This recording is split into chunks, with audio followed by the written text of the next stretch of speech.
ആ ചെറുപ്പക്കാരൻ ഡിഗ്രി പ്രായത്തിലുള്ള പയ്യന. ആ കുട്ടീൻ്റെ വായനിങ്ങനെ ഓവറായിട്ട് നുര വരുന്നുണ്ട്. പത. അത് നല്ല മരണത്തിൻ്റെ അടയാളമല്ല. നല്ല മരണമാണെങ്കിൽ ഒന്നിക്കൽ നെറ്റിന്ന് വിയർപ്പ് വരും, അല്ലെങ്കിൽ കണ്ണെന്ന് വെള്ളം ഇങ്ങനെ പുറത്തേക്ക് ഒഴുകാൻ ഇങ്ങനെ മുട്ടി നിൽക്കുന്നുണ്ടാവും കണ്ണിന്റെ മൂലയിൽ, അല്ലെങ്കിൽ മൂക്കിന്റെ ദ്വാരം കുറച്ച് വീർത്ത് വരുന്നുണ്ടാവും. ഈ ഹിയന്റെ ഷറഹിൽ ഇത്ഹാഫ് എന്ന ഗ്രന്ഥത്തിൽ അത് കാണാം.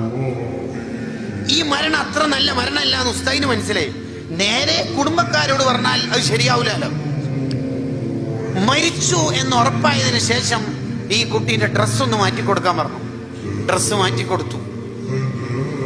അപ്പോഴാണ് വെളുത്ത തൊലിയുള്ള ഈ ഡിഗ്രി പ്രായത്തിലുള്ള പയ്യന്റെ കറുത്ത വര ഈ രണ്ട് ഷോൾഡറിന്റെ ഭാഗത്ത് കാണുന്നത്. അപ്പൊ അത്ഭുതമായി. പെട്ടെന്ന് ഒരു കറുത്ത വര നോക്കുമ്പോൾ ഹെഡ്സെറ്റാണ്, ഇയർഫോണാണ്.